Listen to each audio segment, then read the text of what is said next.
Madam Secretary, we'll go ahead and get the meeting started. We're going to take things a little out of order, and let's start. Sean, my apologies. I didn't realize you were going to be able to join us until earlier today. So let's start with Sergeant Fisher, so he can give us the crime stats and just the quick rundown that he gives us every time we meet, so he can go ahead and hop on over to the next meeting he's got to go to. And then we'll get to you, Sean, as quickly as we can. Fair enough? Perfect. Okay. All right. Sergeant Fisher, the floor is yours. All right. So these Zoom meetings are a totally different animal. My commute to the next meeting is going to be a couple of keystrokes, which is pretty awesome. And I don't have to do it in uniform, even better. So yeah, the crime analyst pulled your data for the last month, 27 total incidents. As I go through these, there was one sex crime that was reported. The suspect in this case was actually known to the victim. It was not a stranger case. So sex crimes has got the information on the suspect with this one, and are working with the victim to get warrants. There were 3 personal robberies. One of them was in the 100 block of Lucille.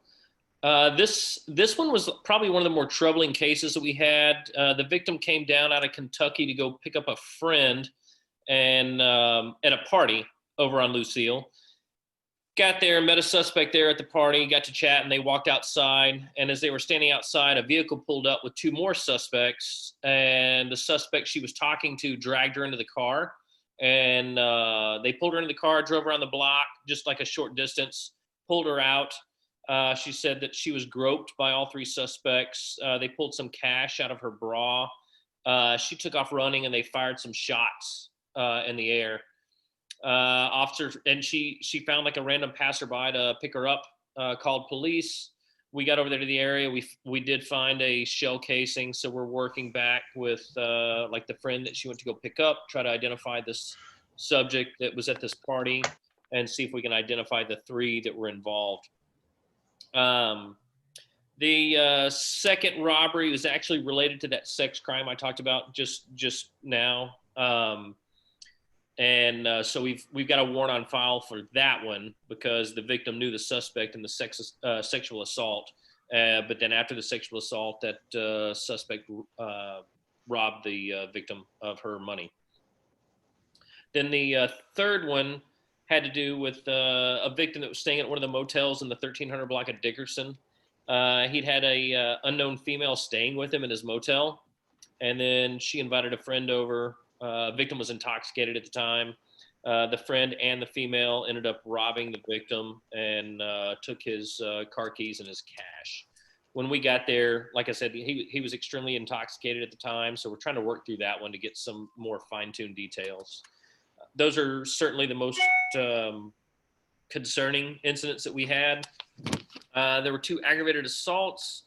One of them was an employee at a nearby car lot over off of Luton. And there was an argument with one of the customers there. Somebody brandished a handgun, but it's an unknown suspect. So we're trying to work with the victim on that one, but they don't have any identifying information on the suspect. And then another one happened over in the 400 block of Edwin.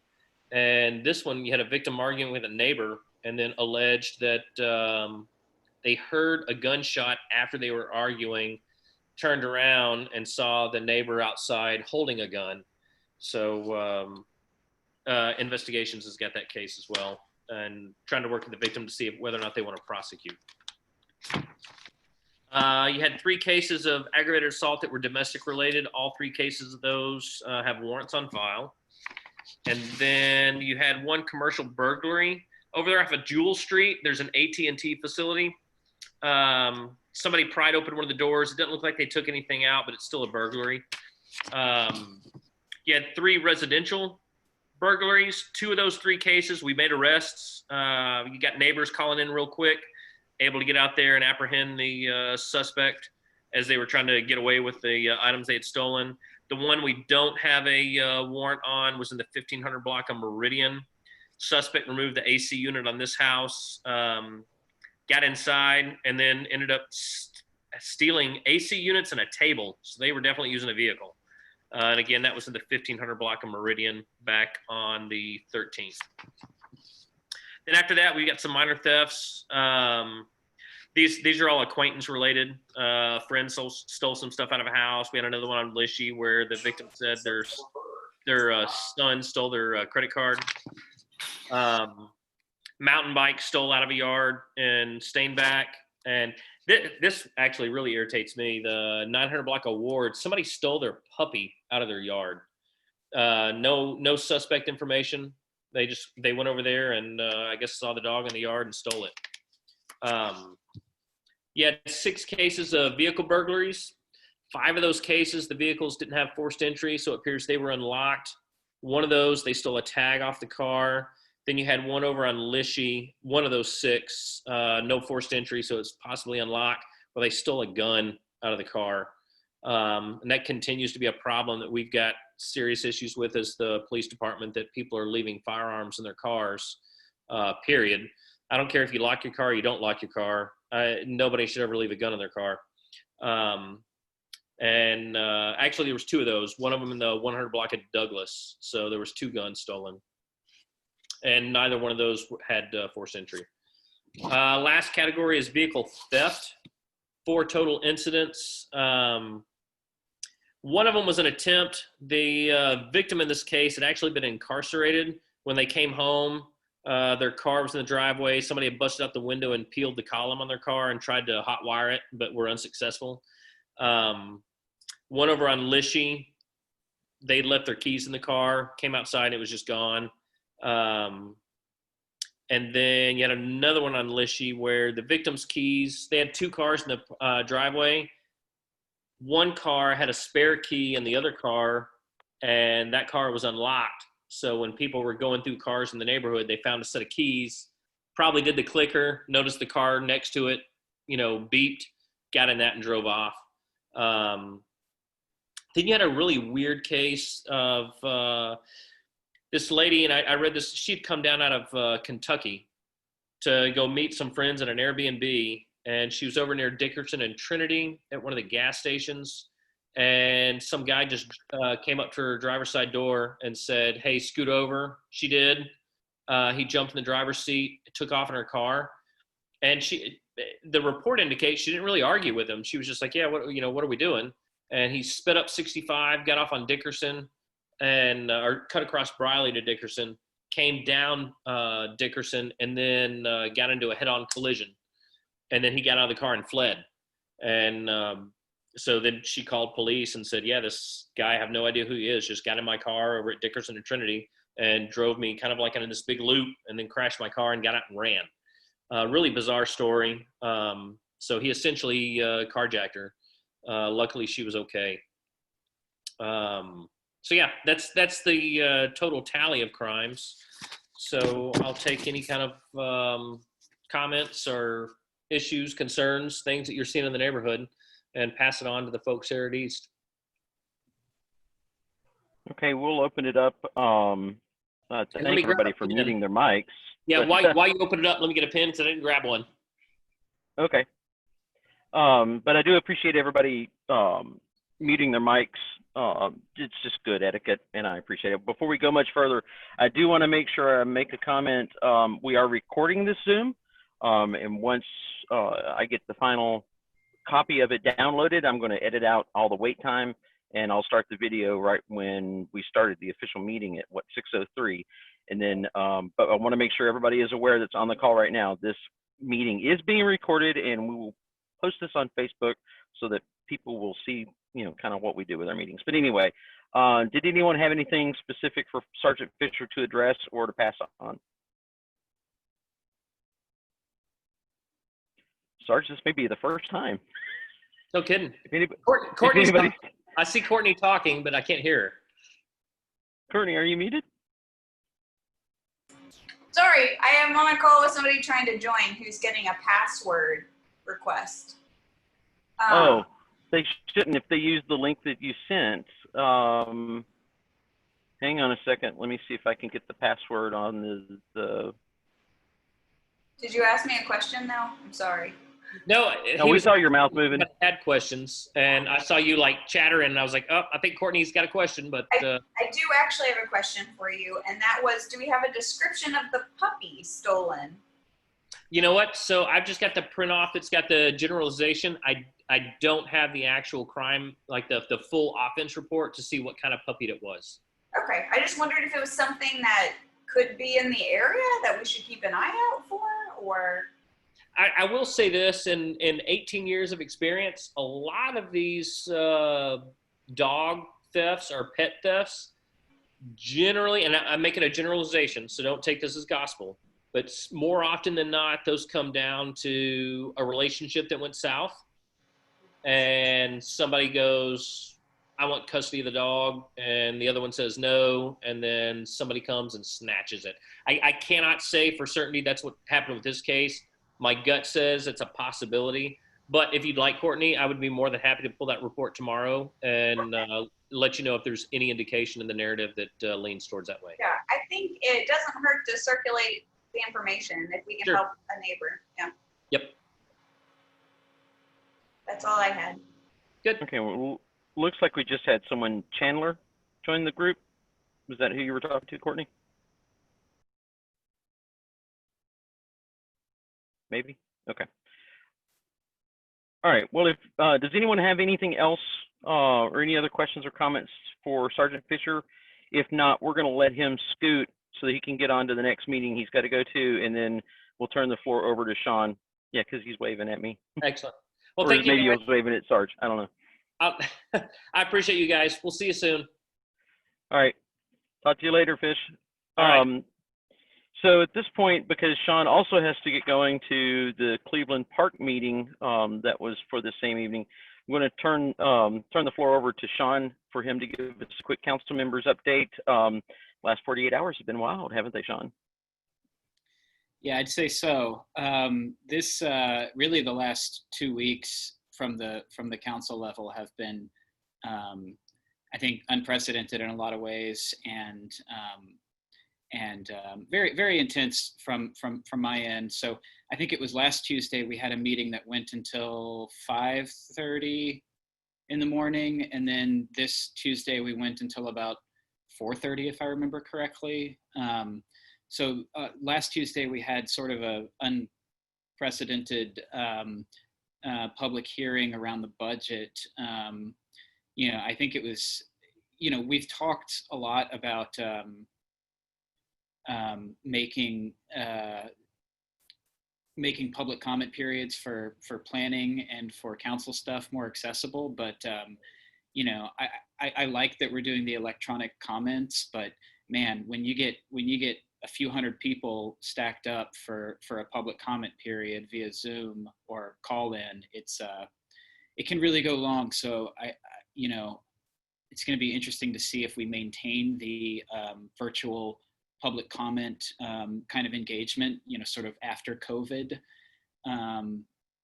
We'll hopefully we can, because I like that more people are accessible, but it also does allow for hundreds of people to queue up and comment. So anyway, that was fine. It was very exhausting, but I was happy to be there and listen to everybody's comments. So that was the public hearing on the budget 2 weeks ago, and then no, I've got my timeline wrong. We've had 3 meetings this month. So the first meeting of the month was the public comment on the budget. Second meeting last week was just handling a bunch of like a backlog of zoning bills and whatnot that we had. And then at this meeting on Tuesday, 2 days ago, we passed a budget for the city. If y'all have been following this, the mayor proposed, I think that there was wide recognition within Metro that a property tax increase was needed. And I think that the mayor might have even proposed it without COVID and its impacts on our sales tax revenue collections. But heading into this budget cycle, we had some really alarming revenue projections on the sales tax side, which make up a pretty sizable chunk of the city's revenues. So the mayor ended up proposing a full $1 increase to the tax rate, which amounts to about a 32% increase, as well as about a 10%, $234 million cuts and savings and managerial action, as the mayor likes to call it. So there were some pretty substantial cuts and savings within the mayor's proposal. But even with those cuts and savings, there was still a full dollar tacked on to the tax rate, which is substantial.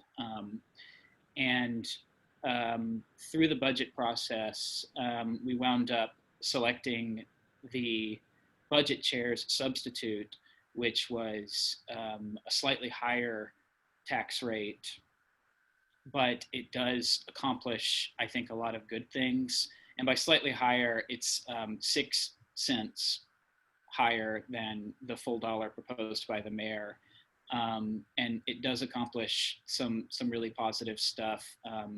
Notably, something that's been a priority for me is that it gets Metro Schools employees. We had about 1,500 Metro Schools employees who were still making less than $15 an hour. So these are the people who educate our kids, paraprofessionals, not certified teachers, but the people who are in, classrooms where there's special needs students, the people who do administrative support work, the people who kind of are not certified teachers, but keep our classrooms rolling and keep our kids getting educated. We had a lot of those people that were under $15 an hour. And one thing this budget did was get them up to that, which, we could have a discussion about whether $15 an hour is a living wage in Nashville in 2020.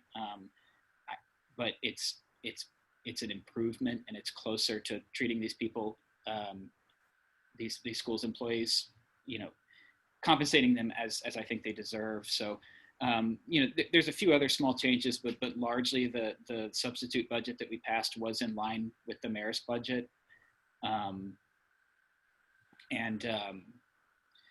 Just for clarity, that is the tax bills that will go out this October and are due early next year.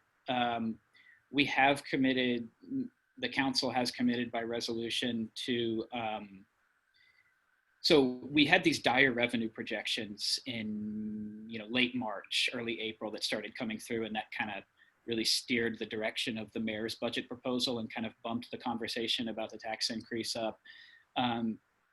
Based on the month of March, which is the most recent data we have, the revenue projections, the actual revenues are not as bad as we projected. So collection has actually been a little better than we hoped for. So the council has committed to mid-August re-examining that tax rate that was set with our substitute budget, and if at all possible, lowering it as much as possible. And obviously this is not a great time to be asking Nashvillians to pony up and pay more in property taxes, because a lot of people are out of work. The sort of, the backup jobs aren't out there that a lot of us would go to. In many cases, bars are still closed, restaurants are closed. So we know that this is not a great time for this, and we're going to do what we can to mitigate the impact on households, as well as trying to lower the rate as much as possible. We have Federal CARES Act money, which we are hoping, working with the mayor's office, that several council members are hoping that we can use that to provide some direct support to homeowners and renters who have been affected by COVID, which in my mind is going to be just about every household in the county. So we're hoping to be able to offset a little bit of that tax burden with some of that Federal CARES Act money, although we have to use the Federal CARES Act money in a way that is directly responsive to COVID. So we can't just say we're going to just do a property tax relief program with it. But what I'm hoping we can do is come up with some kind of program for direct relief for homeowners and renters who have been affected by COVID this year, which again, I believe is just about every single one of us. I guess that's most of my update, and I'd be happy to open it up to any questions that that anyone has. Danny, I see you're being attacked and your hat has been stolen. So, Thank you, Mike. So real quick, respecting that Sean does have to get to another meeting, we are actually considering doing another Zoom call for any specific questions that might be a little more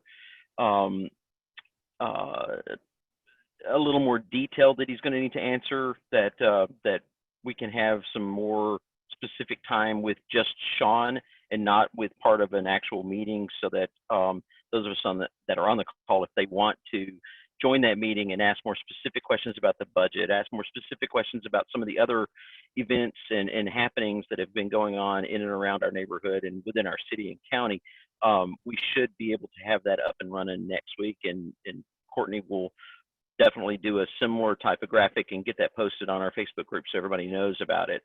So that in mind, if anybody's got anything real quick that they want to ask about or comment on, again, keeping in mind that Sean does have another meeting and we want to respect that.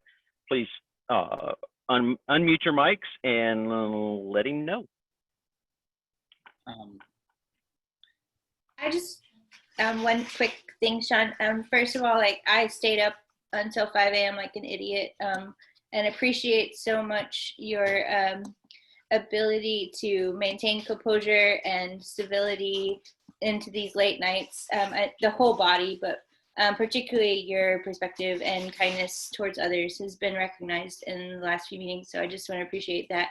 And also wanted to ask, just generally and quickly, because I think a lot of people are having a lot of conversations. When the mayor announced his budget, he said and made the point that it was still keeping our tax rate here, property tax rate here, comparable or lower than same-sized cities. Do you know if the rate at this point through the past budget is in that same range? Yeah, it's still considerably lower than the big four, the other three of the big four in Tennessee, big four cities. We are way below Memphis in terms of the tax rate. Where folks kind of get hit here is that our property values are considerably higher than Memphis, certainly. So, let's say the tax rate, it's $6.50 in Memphis, and it's $415 here. Yeah, but your house in Memphis is worth $300,000, and that house here is worth, $450. So, it's a good point, and it's an important point. But it's a little bit apples and oranges, but it's also we're a growing city. We have, needs. We need to provide services for our people. We need to keep everybody safe. We need to keep kids educated. And we have to have a tax rate. This is the state of Tennessee is a overall a low tax, low service environment. So we don't get a ton of support from the state. So, and we do have to raise the revenues that we need to keep the city going. But yeah, I thank you for the question. Our rate is lower than other cities in Tennessee.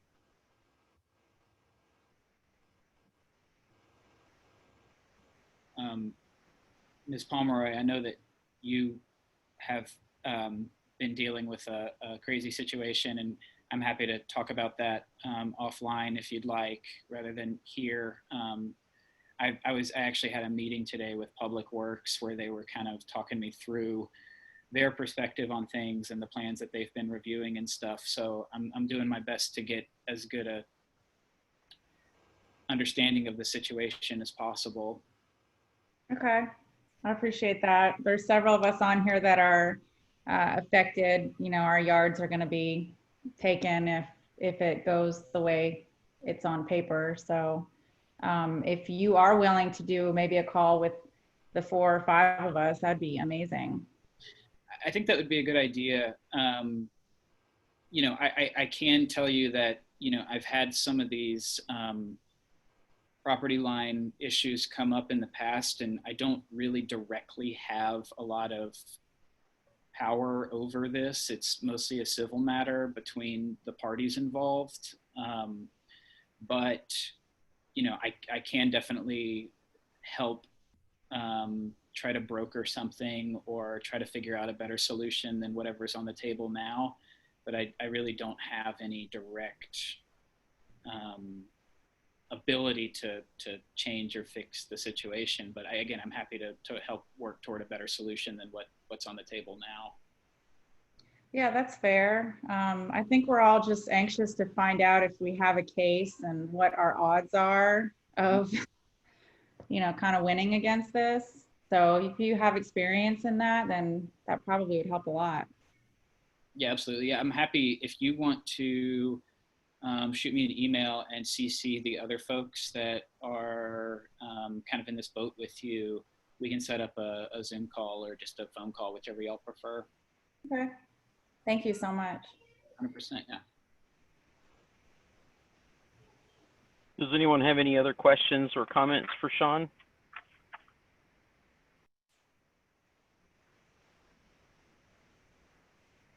I would like to say I'm sure that I owe at some folks emails.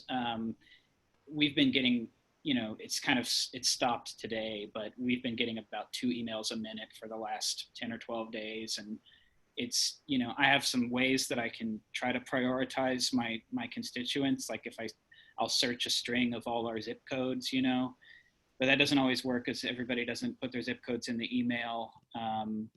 But I am working through all those emails. There's a lot to work through. So if you have sent me something in the last couple of weeks and I haven't gotten back to you, please resend it if you wouldn't mind, to put it at the top of my inbox, and that will help me see it quicker. And I did think of something. Along with the potential raise in the tax rate, will that go hand in hand with the appraisal or a reappraisal of our area? Do we know? So the entire county will be reappraised next year. And that there will be a new rate set. The rate is set every year, along with the passing of the budget. And the assessment will probably have increased valuation for most homes in this area. It probably won't be as stark as the last assessment. I hope not, at least. I'm also hoping that we've seen property value growth in other areas so that the tax burden won't be so shifted to ours. So if ours only grows a little bit, but North Nashville grew a lot, Antioch grew a lot, these other areas, sort of what happened here happened there recently. What happened here before the last assessment happened there with all this growth, valuation growth. The equalization process would hopefully push the rate down enough that, you know, we see a little bit of relief next year. But I don't look closely at property values outside of our district. I mean, I haven't been tracking what's happening in North Nashville or Antioch or anything else like I have here. We also, I mean, just sales tax revenue coming back to somewhat normal levels in the next fiscal year would probably allow us to bump the rate down considerably. I can't promise that, but I think that that's probably going to be the case because a huge piece of this tax increase is lost revenue from COVID. You know, we do count on visitors, and you know, the tourism economy does kind of drive our sales tax collections here, and the projections that we've been working off of were very conservative. It's almost like we're working from a worst case scenario, and I think that that's the prudent approach for the city. But I certainly hope that hope that things do turn out a little better. Okay. Yeah. I mean, I think the appraisal portion of what happened in the past was probably the bigger sticker shock to me as an individual household. But So the rate doesn't always, I've seen it fluctuate up and down through the years, but that appraisal, you know, it's an underlying factor for me. So I was just curious. Yeah, I mean, the rate went down. Yeah. You know, the rate went down, but, you know, if all of a sudden the home you bought for $200,000 5 years ago, the assessor says it's worth 400 now, it's like, wow, okay, that's, even if the rate goes down a little bit, I'm pretty much doubling my property taxes. Right. So, it's what I'm hoping, again, because we had not even close, we had the highest valuation increase in the last assessment cycle. The overall valuation of this district almost doubled. So again, I'm hoping that some of the growth that we're seeing in other neighborhoods in Nashville is gonna absorb a little bit more of that hit this time, because, you know, I don't see how you could come through and try to double everything over here again. It doesn't reflect what I'm seeing in the market. So I hope that's not the case. Thank you. Yeah. Hi there. I'm going to jump in really quick. My name's Julie. I have a question around, I mean, so appraisal is one perspective, and I know that you mentioned some funding that potentially could be channeled through to help with property tax relief programming, but has the city actually put forward any sort of discussion on an abatement program? I know that there are property tax relief programs for individuals of low income at above the age of 65 in Nashville, but is there has there been any thought as this property tax increase has been rolled out with any sort of pro-poor programming that's going to actually allow residents to stay in their homes? Yeah, so the programs that are administered through the assessor's office, I mean, through the trustee's office, are pretty rigidly structured by state law. A lot of us have been advocating to increase the income limits for those programs because they're very, very low right now. We do have another tax abatement program that's administered through the Metro Action Commission, and getting more funding to that would be one way that we could, because that program would not have to be under the stringent guidelines of the state programs that we're allowed to run out of the trustee's office. And it's something we're talking about. I'm hoping that it's a component of what we do with the CARES Act funding that we have, because, you know, if we run it out of the operating funds, you're sort of creating a bigger hole there. But even if just for this year, when so many households have been impacted by COVID-19, if we could use some of that CARES funding to provide relief to homeowners and probably renters too, through Metro Action Commission, that's what a lot of us are hoping to be able to accomplish. But to be honest, the administration is being relatively conservative with the CARES Act funding. I think that they are looking at the fact that we don't technically have to spend it until December 31st. I think that there is also a perception that possibly the requirements around utilizing that funding will be loosened. Personally, I'm not crazy about the idea of waiting for the federal government to change the rules on something for us to act. So I think that I would feel more comfortable if we were proactively working to come up with ways to use that money to help households now. But, you know, the way that Metro government is structured, it's really, the mayor is in the driving wheel here.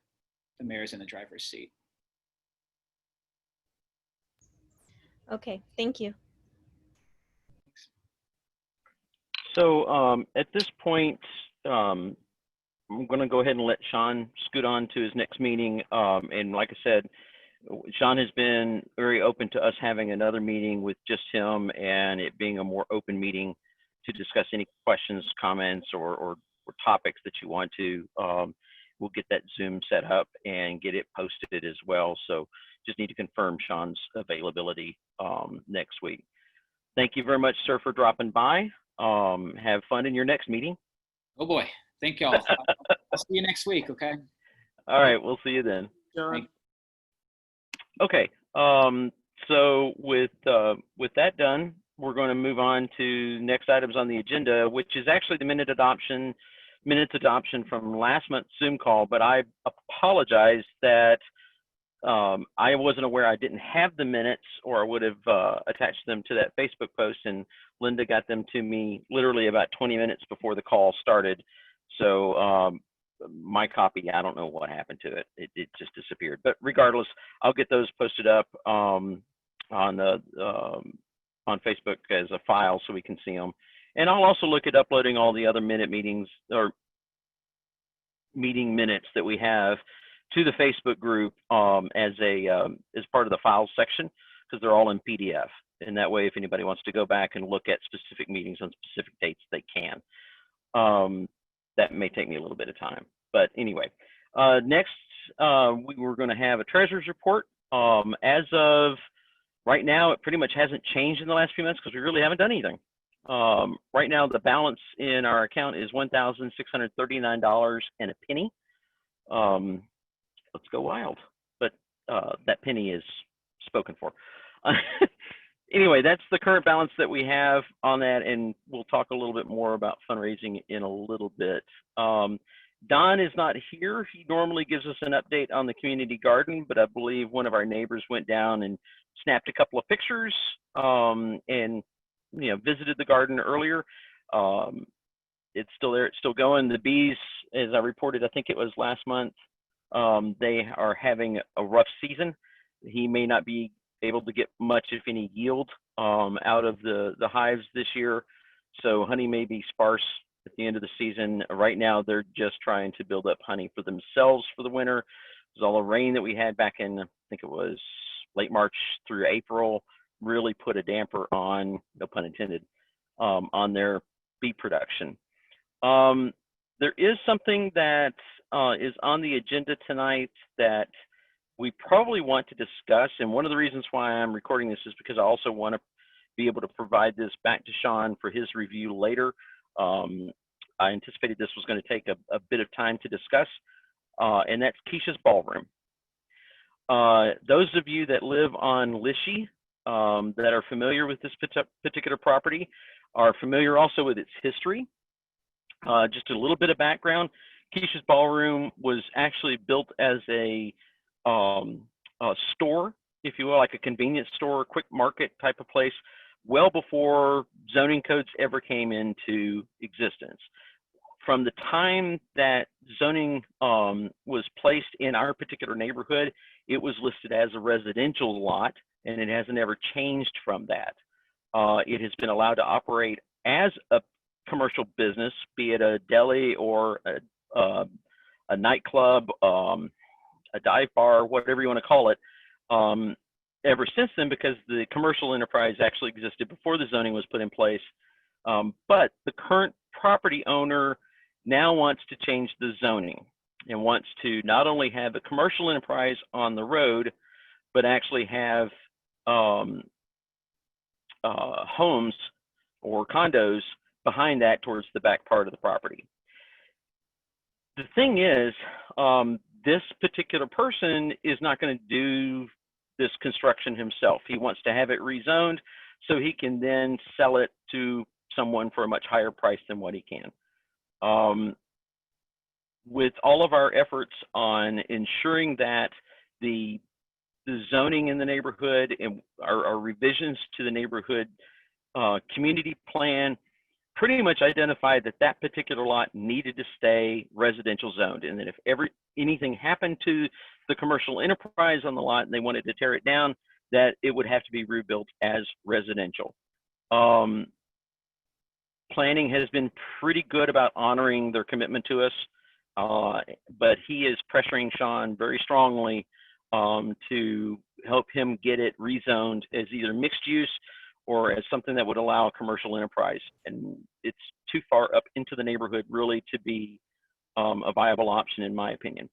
So here's an opportunity for us, those of us who are familiar with the property and familiar with the history of it, to kind of voice our opinions on whether we would want that particular property to remain commercial and be rezoned as commercial, or if we would want that property to remain as a residential zone so that if any other development takes place, that it takes place in the context of being residential. So I'll open the floor for any comments. Anybody wants to tag in, please do.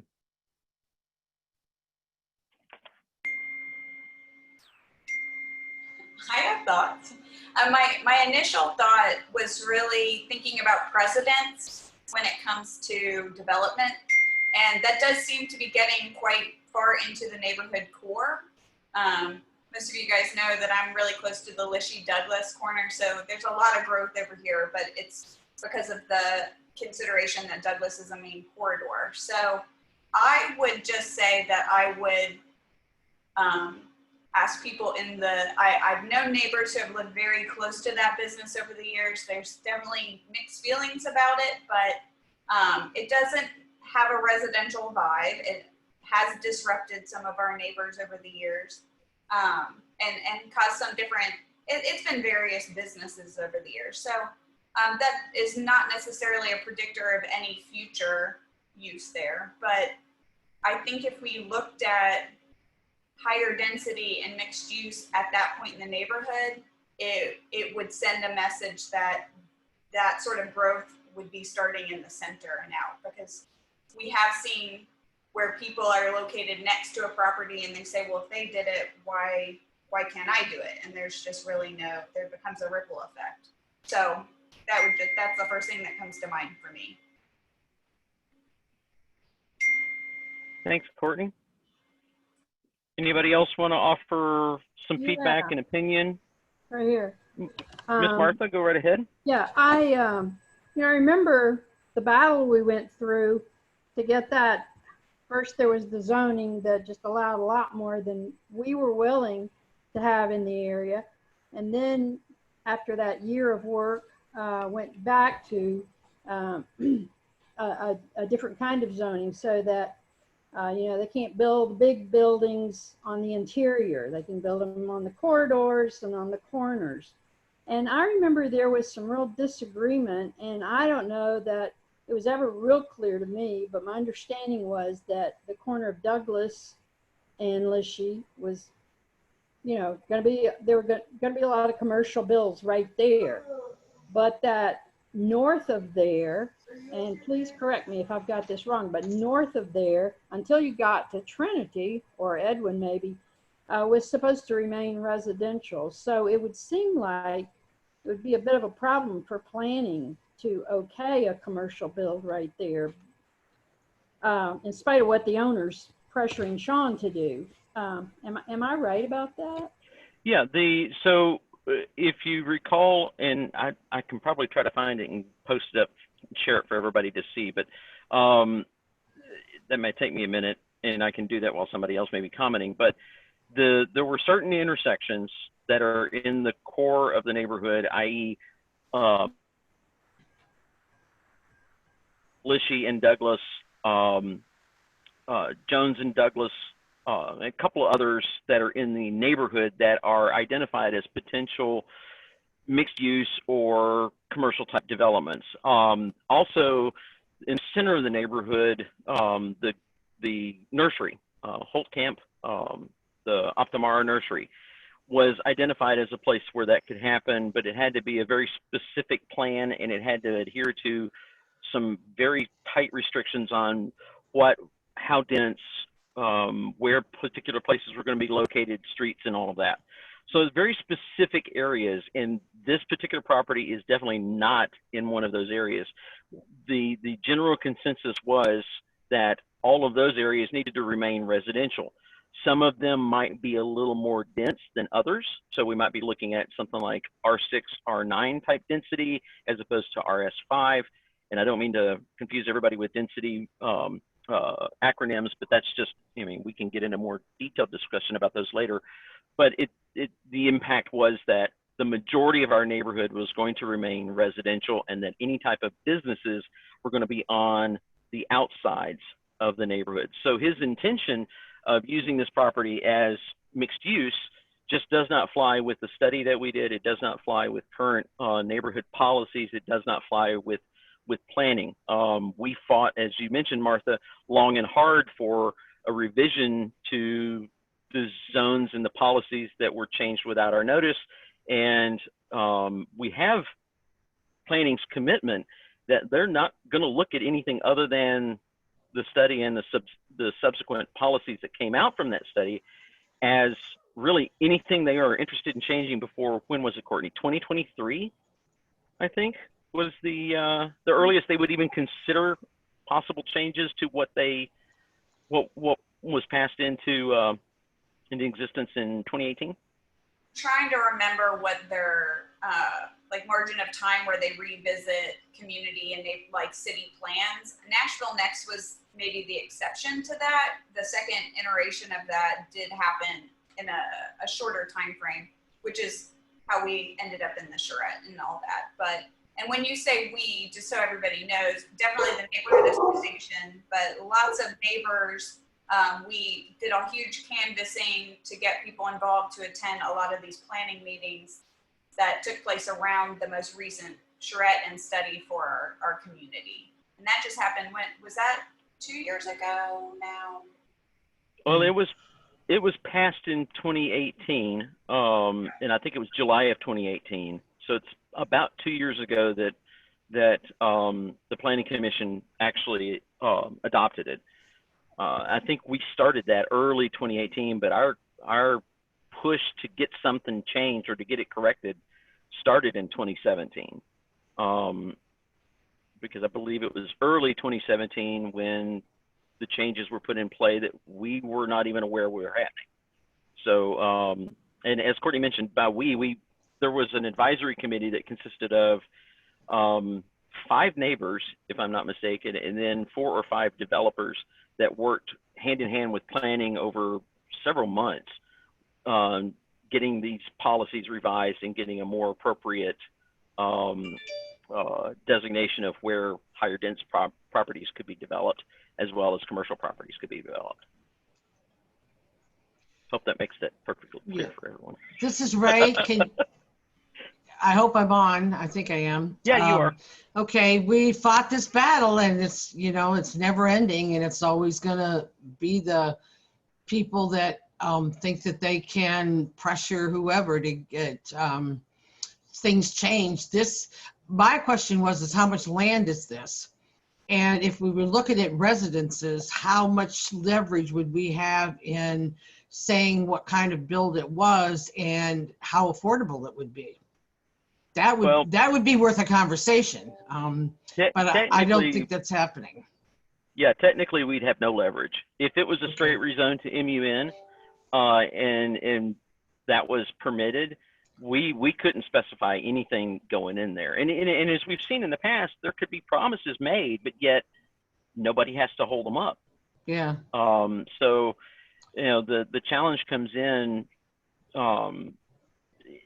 the policy doesn't support it. The neighborhood doesn't support it.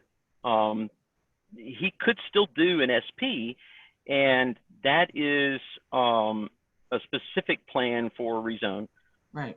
But again, as I said before, this gentleman is not wanting to do this himself. He's not looking to rezone it so he can do something. He's looking to rezone it so he can get a higher price when he sells it. And he could get a higher price with an MUN zoning than he can with a residential zoning. For him to be able to get an SP, he'd have to pay to have it designed, and then whoever bought the property would have to follow up with that design or go through that whole process again. The planning just is not going to support it, and really he's been told that several times from what I understand, but he's still pestering Sean to support this particular rezoning, and it's just not in character with what a lot of neighbors have said they wanted. Plus, there's no guarantee that anything that goes in there might not be something that ends up similar to what Keisha's Ballroom became. And that was a constant source of heartache for the neighbors that lived right up and down the area right there next to it. Several of which have moved out of the neighborhood now. Yeah, so we'll be back in commission meetings fighting this guy. Well, to be honest with you, I don't think planning is going to support anything that will even get to the stage of it getting to a commission meeting. He could force the hand, I guess. But again, when it gets in front of the commissioners, everybody's going to look at it and look at it as, well, this doesn't have anything to do in conjunction with the neighborhood policies. He could push it to actually be introduced directly into council meetings. Doesn't Sean have to do that? Yes, and Sean's commitment to us is that he's not interested in doing that because it doesn't follow our particular All right. plan. That's just what I need to know. Who's lined up for the battle, and that's good to know. Thank you. Yeah, it sounds like I mean, Sean just needs our support on this. Should we express how we feel about that to Sean? Send him an email. I mean, you can, and that's again why I wanted to record this particular meeting, and I'm going to be recording them from now on, just to have something to share on Facebook for those that can't come to the Zoom meeting. But just so that everyone is aware, the big question right now is, would we support something other than residential going on to that lot? And with mixed use, doesn't mean he can I mean, whoever would buy it under a mixed use policy doesn't have to build any residential in there at all if they don't want. And the question is, do we want a commercial enterprise or something of that nature smack dab in the middle of that part of Lishee? I have two quick questions. How are we going to go about finding Sandra, out? Sandra, hang on just a second. Julie, No, it's okay. No. Please let her. Go ahead. I'll ask afterward. Okay, Sandra, she yields the floor to you. Well, I'm just wondering, how are we going to go about then, arriving at a consensus or finding out how we feel about it so that we can let Sean know? Well, again, right now it's a question of, do we want to allow a rezoning for a piece of property that has been identified with the new policies as residential only? Do we want to even consider allowing it? Because as Courtney mentioned before, and didn't mean to cut you off, if we do this exception and say, okay, well, we have no big deal it's no big deal for us as a neighborhood to allow MUN in that particular part. That means that anybody else that wants to buy a large piece of property or several pieces of property would use that as precedent, saying, hey, we want to do mixed use, say, in the middle of Joy Circle where I live, or in the middle of Gatewood where you guys live. Yeah, can we call for a vote on this and find out what the consensus of the group is?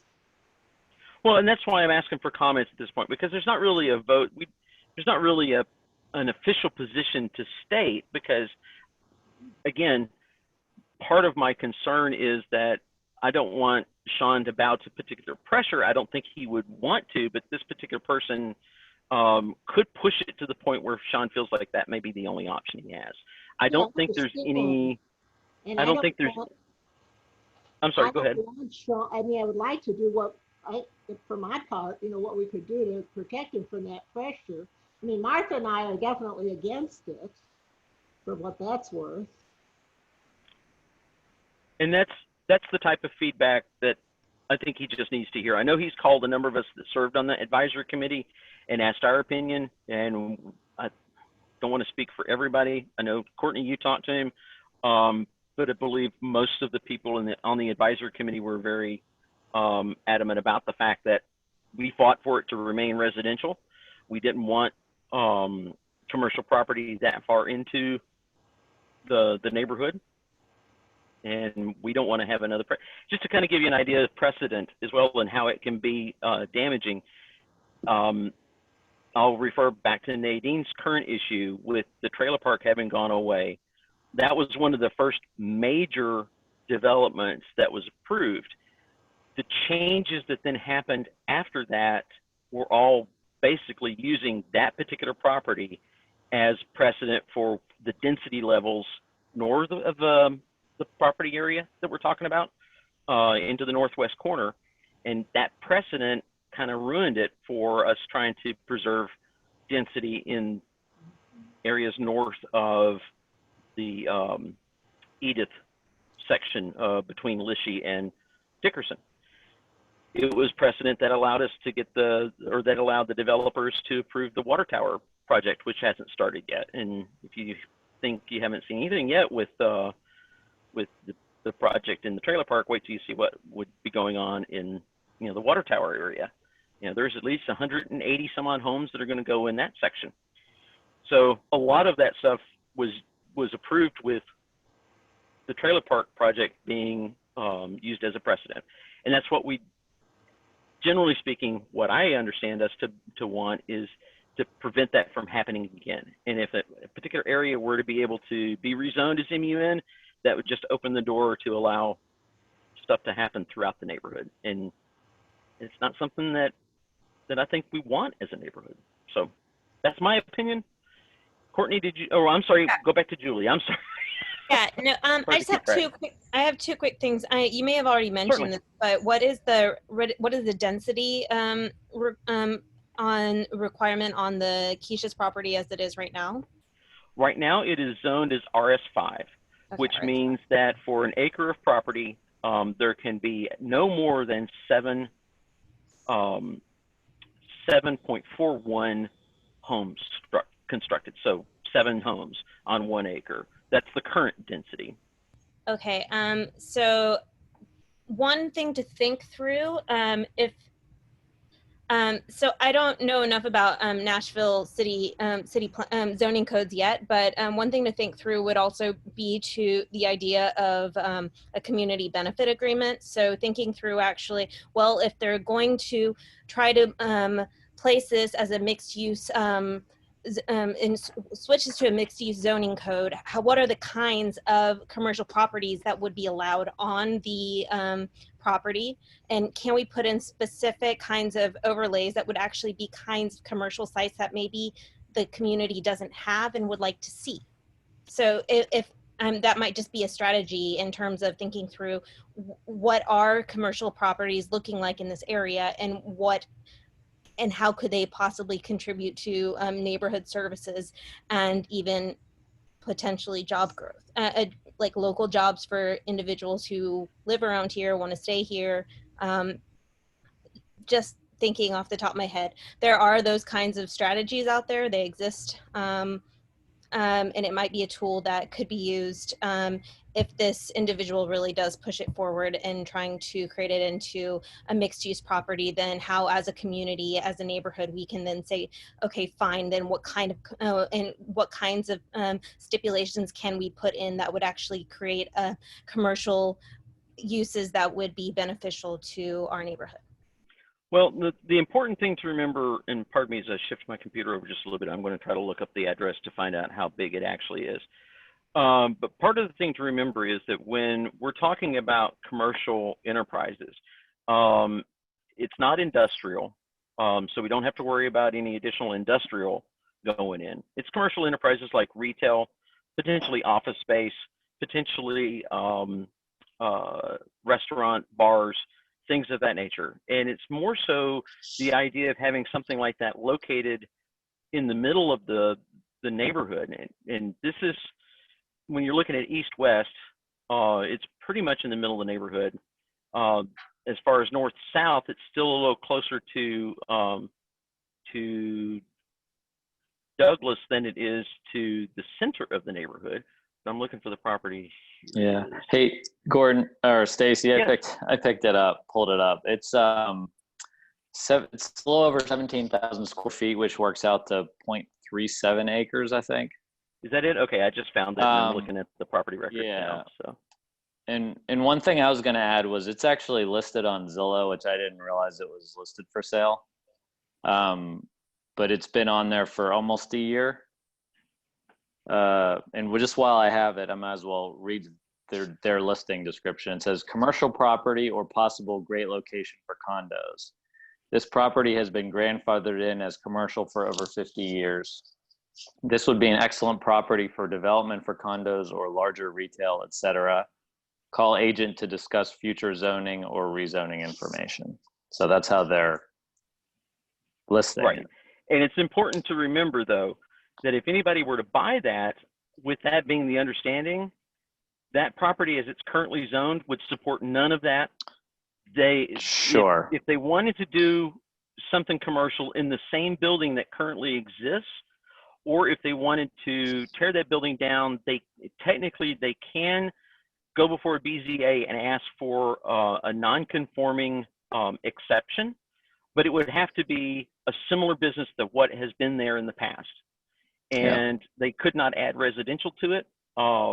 That's the only option that they would have. So what the gentleman who owns it is trying to do is trying to change the zoning to allow the things that they're advertising the property for. Yeah. If you were to sell it as is, the new owners would have to. Yeah, I was mostly saying it just as context of, you know, the sorts of things that could be multiple condos.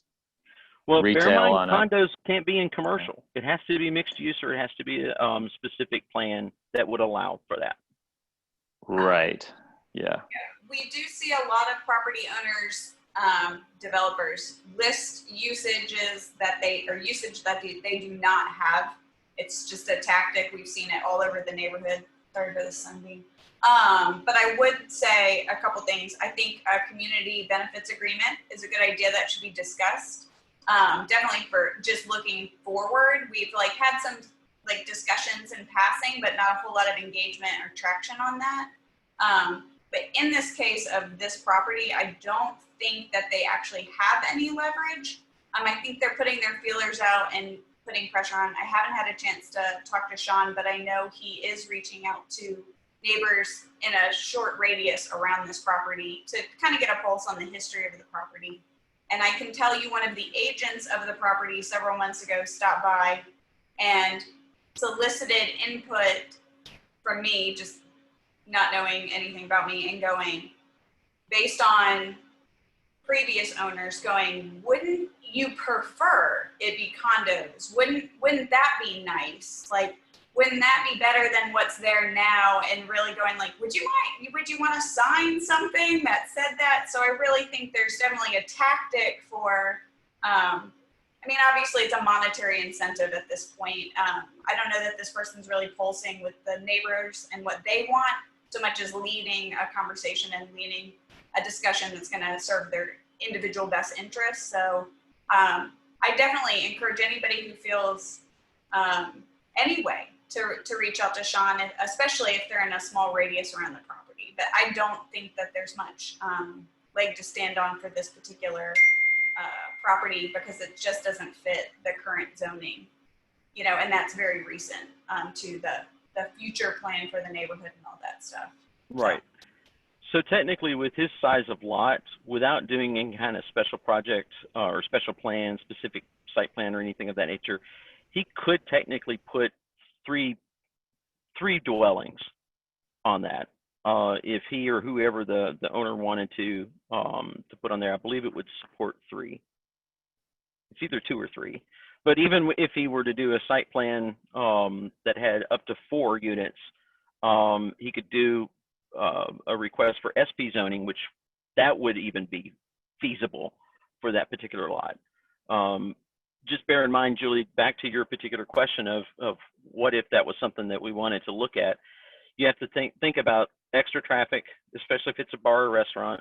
Where are these people going to park for that particular retail or restaurant type of usage? That parking would have to be incorporated with the resident parking. How is that going to work? Are we going to see people then trying to park back on the streets again? Because when Keisha's was operating pretty full swing, people would park on the street all up and down Lishy, and it created just an entire, an entire problem with people parking in other people's yards. I mean, it was a really bad scene for a number of folks that live up and down right adjacent to that particular property. Which again led to the discussion of why would we want to have commercial. We really don't want to have commercial uses in our residential neighborhood. It's fine on the main corridors like Douglas and Trinity and Dickerson, but not in the center of the neighborhood, which was the whole idea of why we went through the study to begin with, and had it redone. The other comment I wanted to make. Stacey, I want to address Julie's concern about a community benefits agreement. I was involved in some of the development of the benefits agreement with Fairgrounds, with Stand Up Nashville. And those were two private entities. Stand Up Nashville was a nonprofit, and then the developers were private. So it was two private entities reaching and entering into an agreement. The city couldn't touch it, the state couldn't touch it, and that's why they were able to do that. I don't know what our status is as a neighborhood organization, whether we would be considered, if we have nonprofit status, then that would give us the right to do that as a private entity. But if we're a neighborhood association without that kind of qualifications, then I don't think we have much standing in terms of community benefit agreements. Right, I agree with you on that one. I also think right now our taste for CBA, along with TIF and a lot of other things, is kind of turned off.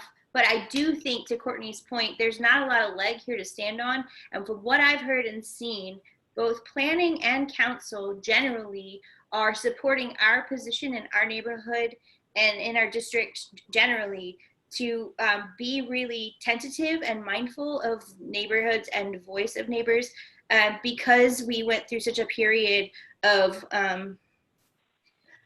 not support of our being sold out. You mean that part about being sold out? Yeah. But that people have vocally voiced. You know, Sean just in the last month had his first zoning bill before council.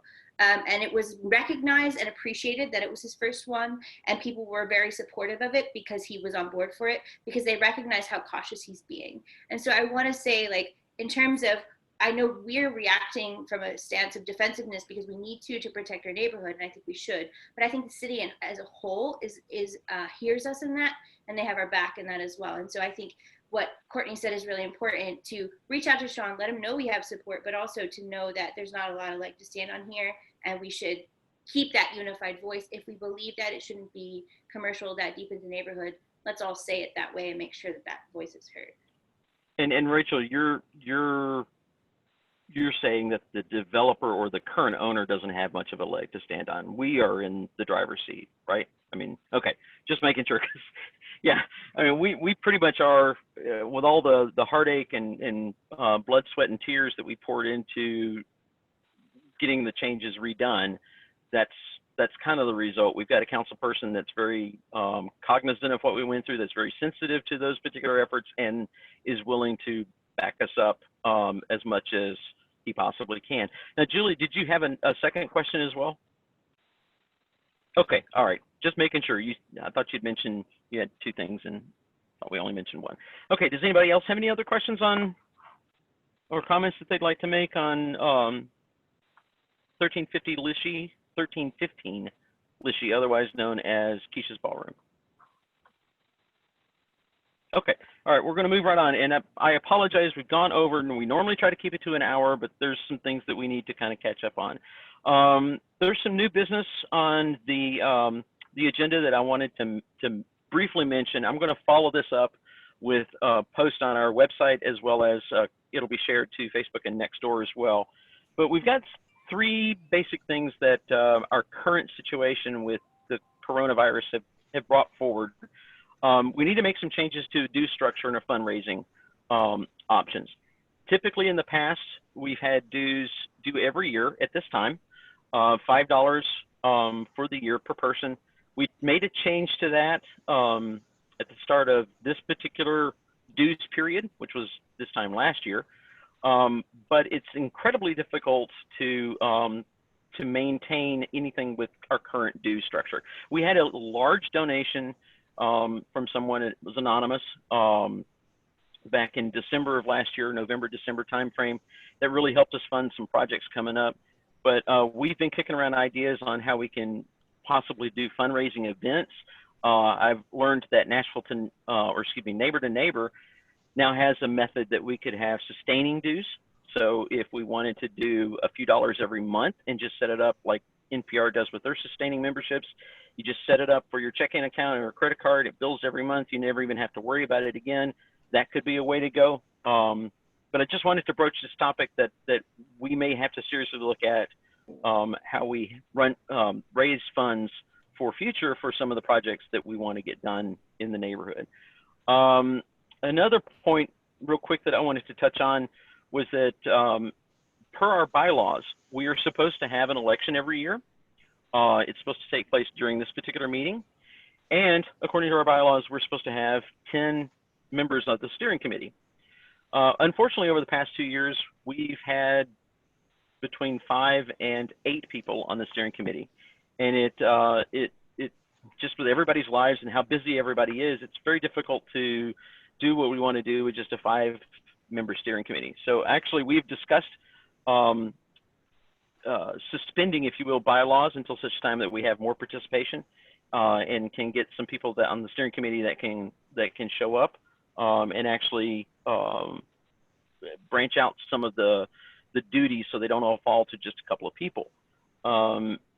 In that, one of the things that we wanted to look at too was how are we able to improve community engagement? And we've had some ideas talking about having extra activities that we do, you know, when we have our cookouts and our get-togethers. Maybe having, you know, community coffees where people just come and we have a cup of coffee and share what's going on in our world. I also have discussed the idea with the other team members about having somebody as a community archivist, somebody that can take pictures and create kind of an archive of our life now and what's happening to our neighborhood now and how things are changing. And so future years, we can look back and see what the neighborhood was like in the 2020s, you know, that type of thing. So there's a lot of ideas, you know, kicking around about community engagement, and that's something that we really want to focus more on. I mentioned, or somebody mentioned earlier, forgive my looking around, we have these refrigerator magnets. I feel like I'm pushing these as an infomercial, but these refrigerator magnets, we still have plenty of these, and it just has, I don't know if you can really see it, it has our contact information. I don't even know if it's coming through as reversed or not, but like the email for the chairperson, what our Facebook group name is, throw it on your fridge magnet. And if you ever need to figure out who to contact, or you want to, you know, send something in and you can't remember the email address, or you can't remember if you're not a Facebook group member, you should be. You know, again, little fridge magnet didn't cost us but a few pennies each. Great idea. Again, just trying to improve community engagement. So those are some discussions we've been. Anybody have any feedback on that right now? Like I said, I'll get a little more detail out to everyone in the next day or two. I know I went through a bunch of stuff all at once. I'm just trying to be mindful of everyone's time. Yeah, I had one question about just about the dues, your dues comment.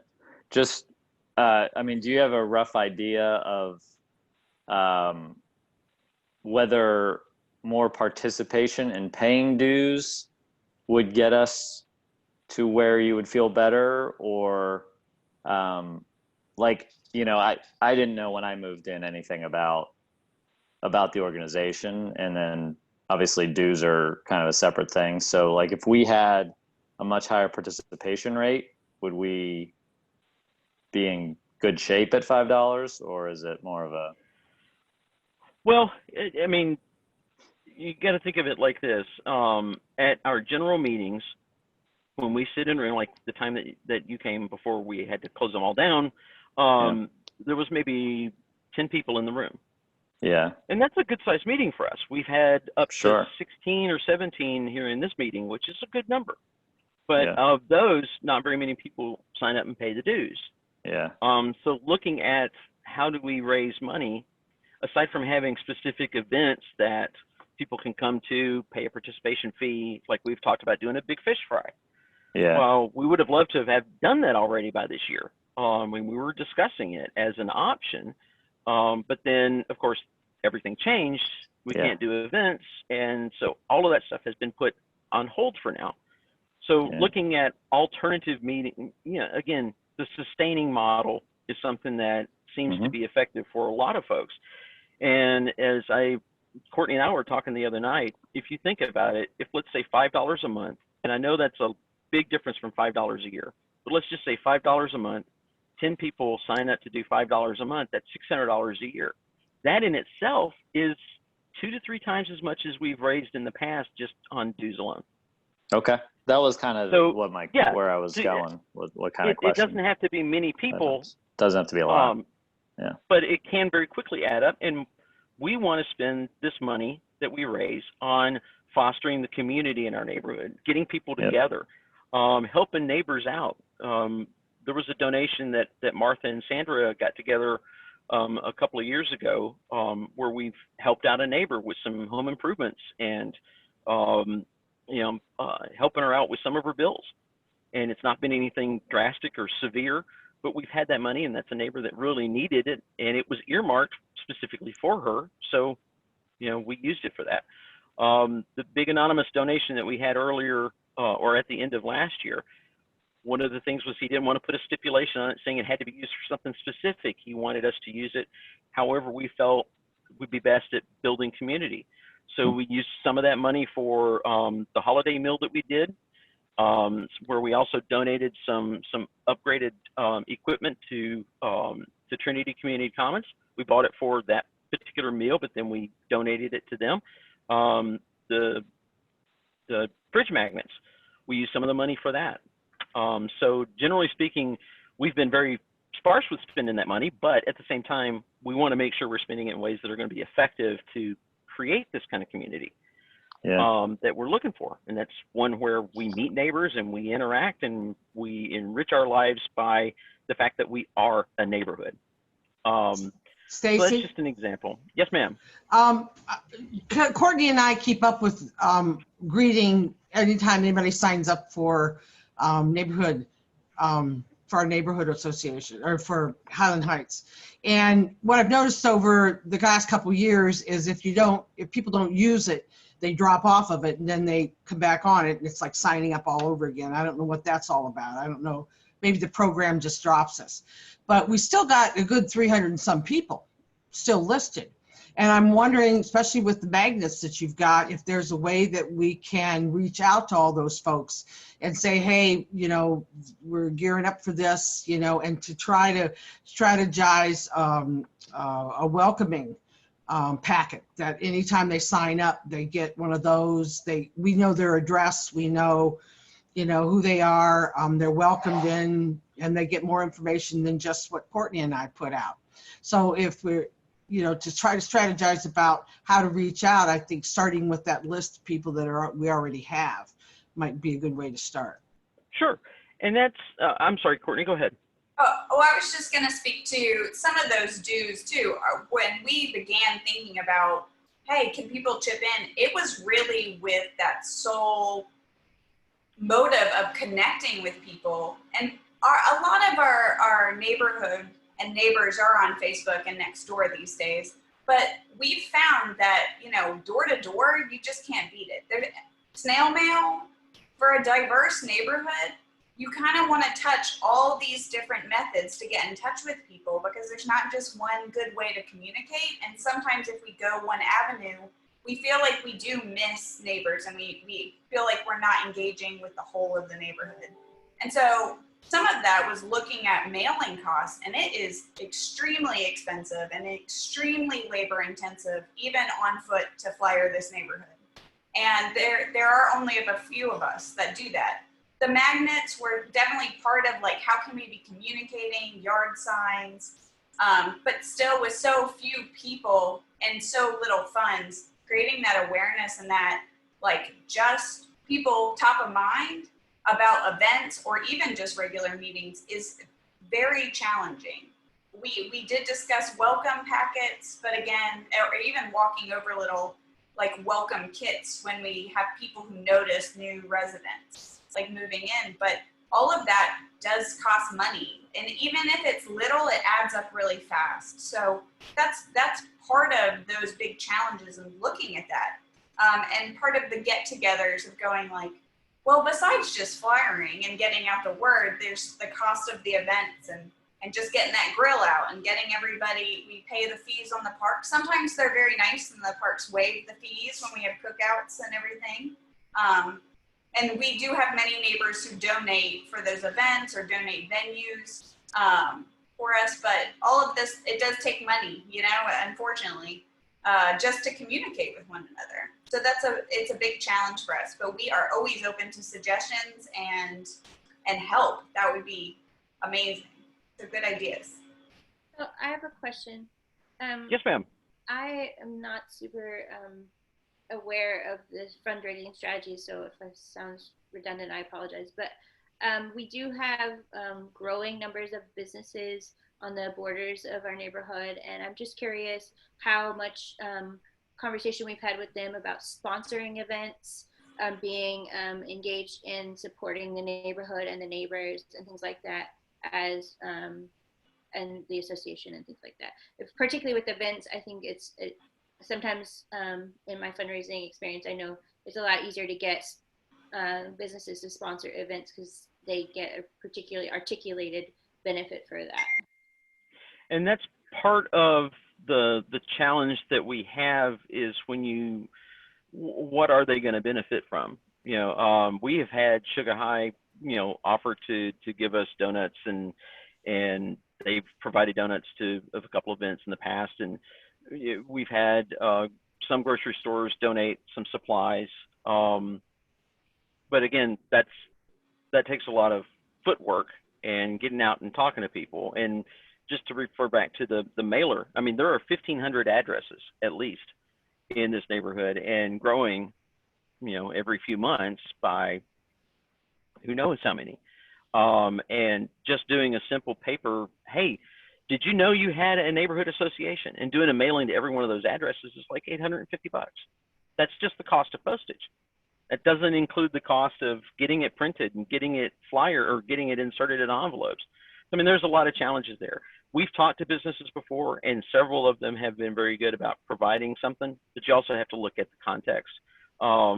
We don't necessarily, we go to East Nashville Beer Works. I've been to them a couple of times and asked them, but you know, the steering committee doesn't necessarily feel comfortable saying we're donating beer or they're donating beer to an event, because what kind of message does that send for a family-friendly event? East Nashville Beer Works is great, and they've offered to donate, you know, some of their personal pizzas to us and things like that. But again, how many personal pizzas would we need to be able to feed an event where 50 or 60 people come? So there's some challenges in what type of businesses and what would they be able to donate aside from money to particular events. And we're just, again, we're looking at ways that we can rely on those members that, or those people that live in the neighborhood that are financially more stable to provide some of that so everybody can benefit. Does that make sense? I'm not sure if I'm stating it the way I wanted to. Courtney? Well, like in past events, we have had very generous donations from like Kroger, Armstrong Realty, I think East Nashville Beer Works. I don't want to leave anybody out, but definitely Retrograde. We've had community partners and people who definitely want to be involved and have. And unfortunately, our physical gatherings are, you know, on hiatus right now, but those are definitely options. At the time, we had a generous neighbor who was facilitating those conversations, so had some fundraising experience, was able to do that value proposition and really help with that element of the event planning. And so that was amazing. Right now, you know, we're kind of a skeleton crew a little bit, and I can tell you that's not exactly my strong suit. So, I mean, if you have some experience to lend, and like, especially when we get to the point of like having these in-person greetings again, because I really miss seeing everybody, I think that would be wonderful, and definitely we need to do more of that, and that will help offset costs. Like it really just does. And Rachel, if you're willing to volunteer to be part of the steering committee, come on down. We need all the assistance we can, because it's very difficult to plan events when you've only got 4 or 5 people, and trying to make sure that that all the I's are dotted and T's crossed to make something happen. As I said, we've got, what is it, 4 or 5 slots open on the steering committee. If anybody does want to volunteer, let us know. Anybody have any other comments or questions about those 3 topics that I kind of glanced over? And we can have further conversations later, of course, too. I have a quick question. Yes, ma'am. Are the dues due? How do you pay them? So the dues are typically due July of every year, and they cover that calendar year. Okay. It's $10 per individual or $15 for a family. They're paid by cash or check. If you want to write a check, let me know. I can come to your house and pick it up. You can mail it to me.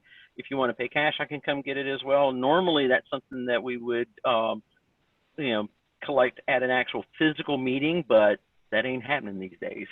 And so for the foreseeable future, we have to rely on either in-person or snail mail for that. But those are that's the basic rundown on dues as they are right now. And what we're looking at doing, and again, I have just started researching this, is what's the feasibility of doing a sustaining membership, where it's an automatic withdrawal out of a check or a credit card, because that's one of those things that when you set it, you don't have to worry about it anymore. It happens every month, and it, $5 out of some people's checking account is not that big a deal. Also, we do plug the steering committee like, hey, come join us all the time because we would love to have you. But we've had couples serve because everybody gets busy. We understand that. So sometimes there's a trade-off, so that can help. But also, just because you'd like to volunteer or if you have a special gift to share, you don't have to be a member of the steering committee to do that. You can just be a neighbor and do that. And so we would welcome that as well. So there's no real huge commitment, it's just, if you feel compelled, we'd love to have you and we'd love to help support whatever ideas you have too. So, that's my plug. Okay. So it looks like we've dropped down to 9 participants. And again, I do apologize for it being about a half hour over. I do really, really, really try to keep these meetings to an hour, but there are just some things that we felt we needed to cover, and we wanted to give both Sean and Sergeant Fisher an opportunity to participate. Does anybody have any announcements? Anything that they want to bring to the attention of the group, to the neighborhood? Ben, you're shaking your head no. Rachel, you're going to be at the next steering committee meeting, right? Maybe. Okay. This is Ray. Feel free to, if you're walking on Lishy, to spend some time looking around in the garden. It's in full bloom and looking pretty. So, and I have guests in my front yard that are kind of a hoot. So you can see them as well. I live on Lishy, 1600 block. Literally a hoot? Is that where the hoot owls are hanging out now, Ray? Yeah, well, we got a big owls trying to, pick up little dogs in the neighborhood. That's for sure. But no, they're migrating sort of neighbors, and they just take up residence. Next week, I think they're scheduled to have some kind of a picnic in the front yard. So feel free to come by and say hi to them. Okay. I'm so confused. Are there owls or is there? We used to have owls down here, but I haven't seen them this year at all. They're up here. They're up in here. They're up in here now. And you can hear them.